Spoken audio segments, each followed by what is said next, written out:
A paz do Senhor, sou o pastor JC e o fim dos tempos continua sendo o foco da nossa reflexão. Sua inscrição no canal, seus comentários e também o seu like me ajudarão a ir mais longe e alcançar outras pessoas. Compartilhe essa reflexão bíblica aí nos seus grupos de relacionamento e abençoe outras pessoas.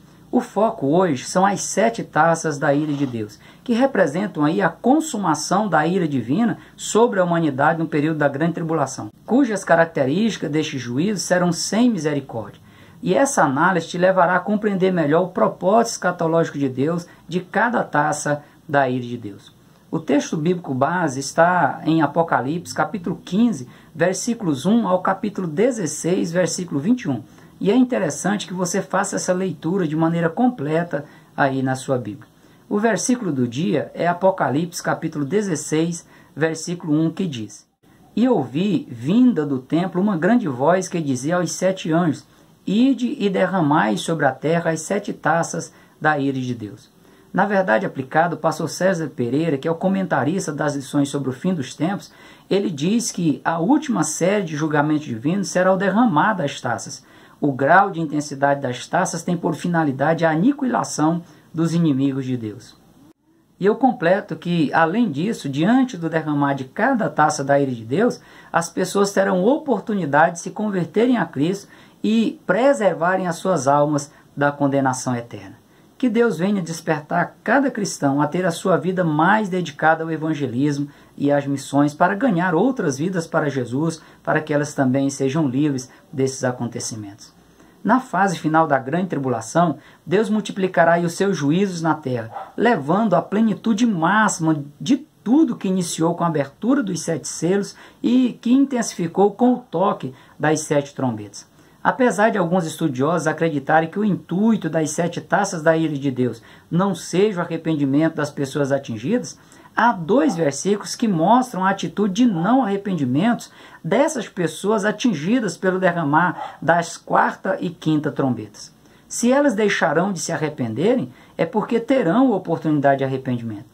Me permita aqui, antes de entrar na análise da temática de hoje, chamar também a sua atenção para Apocalipse, capítulo 15, versículos 7 e 8, que diz: Um dos 4 animais deu aos 7 anjos 7 salvas de ouro, cheias da ira de Deus, que vive para todo sempre. E o templo encheu-se da fumaça da glória de Deus e do seu poder. E ninguém podia entrar no templo até que se consumassem as 7 pragas dos 7 anjos. Dado a intensidade com que o juízo divino ele vai se desencadear, logo após aí os anjos receberem as 7 taças da ira de Deus, o santuário celeste terá o seu acesso bloqueado e ninguém terá permissão aí de entrar para interceder por quem quer que seja. Essa conclusão ela é possível ao fazer um paralelo com Levítico capítulo 16, versículos 32 a 34. Quando o sacerdote ele realizava expiação para alcançar aí o favor de Deus e a misericórdia diante da ira divina, ou purificar um lugar profanado, o sacerdote entrava no Santo dos Santos, na tenda da congregação, para interceder por quem estava apresentando o sacrifício ou interceder pela nação. Sem acesso ao santuário, sem a expiação, sem a intercessão do sacerdote, não haveria perdão para quem quer que seja. Nesse caso aqui, não havendo acesso ao santuário celeste, à presença de Deus para interceder, não terá a condição das pessoas serem ouvidas e serem perdoadas. Esse fato é corroborado em Provérbios número 1, versos 28 a 32, que diz: Então clamarão a mim, mas eu não responderei. De madrugada me buscarão, mas não me acharão. Porquanto aborreceram o conhecimento e não preferiram o temor do Senhor. Não quiseram o meu conselho e desprezaram toda a minha repreensão. Portanto, comerão do fruto do seu caminho e fartar-se-ão dos seus próprios conselhos. Porque o desvio dos simples os matará e a prosperidade dos loucos os destruirá. Também em Jeremias capítulo 11, versículos 11 e 12 diz: Portanto, assim diz o Senhor, eis que trarei mal sobre eles, de que não poderão escapar, e clamarão a mim, e eu não os ouvirei. Então irão as cidades de Judá e os habitantes de Jerusalém, e clamarão aos deuses a que eles queimaram incenso, eles, porém, de nenhuma sorte os livrarão no tempo do seu mal. Penso ser relevante essa observação aqui para frisar a misericórdia divina e mostrar previamente o que há de acontecer e motivar as pessoas a se precaverem o quanto antes para se safarem aí desses terríveis acontecimentos que inevitavelmente virão sobre a face da terra. Adianto para você que vou aqui, nessa reflexão, reposicionar alguns tópicos da lição para facilitar o entendimento aí da sequência dos acontecimentos nessa fase da grande tribulação. Parte do tópico 2.1 será inserido no comentário do tópico 1.1 e os itens do tópico 3 eles serão abordados antes dos itens do tópico 2. Vamos iniciar a análise aí nas pragas sobre a natureza.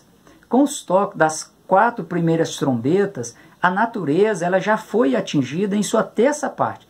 Agora aqui, no derramar das 4 primeiras taças da ira de Deus, será o ápice do que iniciou lá com o toque das primeiras 4 trombetas. O alvo também aqui é a natureza, representada pela terra, pelo mar, pelos rios e também pelo sol. A primeira taça será derramada sobre o solo, e ao atingir a terra e contaminar o solo, os homens portadores da marca da besta, que fizerem acordo com ela, aceitando o sistema de governo satânico, eles serão feridos por úlceras malignas e perniciosas. Zacarias, capítulo 14, versículos 12 e 13, é uma profecia indicativa desses flagelos que estarão acontecendo no derramar da primeira taça da ira de Deus.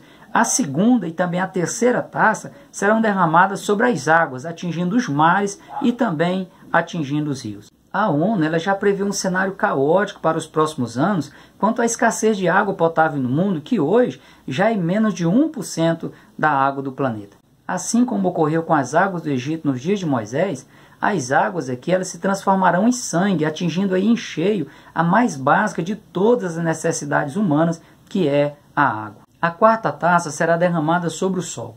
Essa taça ela vai provocar aí o aumento incomparável do calor, que causará queimadura nos homens, tendo em vista o elevadíssimo nível de insolação. Haverá mudança drástica no clima, a evaporação e também o degelo das regiões glaciais, onde possivelmente as pessoas irão na tentativa de buscar água e ter acesso aí por algum tipo de processo de degelo sem contaminação. Apocalipse, capítulo 16, versículo 9, diz que os atingidos pela ira de Deus, eles irão blasfemar contra Deus e não se arrependerão. Volto a frisar que as pessoas terão oportunidade de se arrependerem. O que vai acontecer é que elas vão desperdiçar mais essa oportunidade. Concluída essa etapa em que os juízos divinos eles serão direcionados diretamente à natureza, mas que indiretamente os homens sofrerão juntos, as 3 últimas taças elas vão atingir agora diretamente os homens. Ninguém ficará impune ou livre do castigo divino, iniciando por aqueles que são representantes diretos de Satanás no período da grande tribulação, que é o anticristo e o falso profeta. A partir daqui, os flagelos da ira divina se desencadeará no centro de comando e desestabilizará o reinado do anticristo, que já estava de forma impotente, vendo as pessoas clamarem eufóricas, e juntamente com elas, aqui, o anticristo e o falso profeta, eles vão chegar a morder na língua de tanta dor que estarão experimentando. Deus colocou no ser humano o que eu chamo de um dispositivo para evitar que a pessoa experimente ou sofra dores, ou passe por alguma situação insuportável. Quando esse dispositivo ele é acionado, as pessoas ficam desacordadas, elas desmaiam e quando voltam em si, não sabem o que se passou. Só que nessa fase da grande tribulação, esse dispositivo ele estará desativado. Tanto é que a Bíblia chega a dizer que as pessoas desejarão morrer, mas será negado esse direito. A quinta taça será derramada sobre o trono da besta. O reino satânico, conduzido pelo anticristo, ele será totalmente desmoralizado, se tornará tenebroso. As trevas não naturais atingirão a terra e os homens vão sofrer amargamente pela situação aí de lamúria e de humilhação, chegando, como eu disse, a morder na língua por causa da dor provocada pelas úlceras que vão estar no corpo dessas pessoas. Novamente, há o destaque em Apocalipse capítulo 16, versículo 11, que os atingidos pela ira de Deus vão blasfemar e não vai se arrepender. Mesmo reconhecendo o peso das mãos de Deus, os corações humanos se tornarão mais inflexíveis. O próprio líder mundial, um ser humano a serviço de Satanás, terá aí oportunidade de arrependimento. Somente um Deus 100% justo, ele pode oferecer uma oportunidade dessa a um indivíduo sob total influência satânica. No juízo final, nem mesmo o anticristo poderá acusar Deus de ter sido injusto ao destiná-lo, juntamente com os ímpios, à condenação eterna, porque até mesmo ele, de acordo com o que está aqui, terá oportunidade de arrependimento. A sexta taça será derramada sobre o rio Eufrates. Esse rio ele é o limite da terra prometida de Israel. O pastor César Pereira, comentarista da lição sobre o fim dos tempos, ele frisa que atualmente já existe uma barragem no rio Eufrates, na região da Turquia chamada de Ataturk. Se o governo turco, por algum motivo, quiser cerrar as comportas e fechar a vazão das águas do rio Eufrates, ainda que de forma temporária, o rio Eufrates ele vai se secar abaixo aí dessa barragem em Ataturk. Mas ao derramar da sexta taça da ira de Deus, será algo sobrenatural e em um período de tempo suficiente para permitir aí o acesso das nações para atacar Israel na batalha do Armagedon, que nós estaremos refletindo na lição de número 11. Momento em que o Senhor Jesus ele vai destruir o poder satânico na terra e destronar o anticristo e o falso profeta. Ou seja, esse será o passo estratégico para a batalha do Armagedon, na qual os reis do Oriente, juntamente aí com as demais nações aliadas do anticristo, eles vão invadir a nação de Israel para a grande guerra no Vale de Josafá. Apocalipse, capítulo 16, versículos 13 e 14, mostra uma comissão composta por 3 pessoas. Nós vemos o dragão, que é a antiga serpente, Satanás, representando aí o inferno. Nós vemos a besta que sobe do mar, que é o líder político, representando a humanidade, na pessoa do anticristo. Nós vemos também o terceiro personagem dessa comissão, é o falso profeta, a besta que sobe da terra, que é o líder da falsa religião, dessa religião satânica implantada no período da grande tribulação. Esses 3 personagens eles vão fazer um trabalho de convencimento às demais nações para batalhar contra a nação de Israel. E em consequência aí das ações dos 3 espíritos que saem da boca dessa comissão, se desencadeará a batalha do Armagedon. Por último, ao derramar da 7ª taça da ira de Deus, as pragas elas atingirão diretamente os demais homens da terra.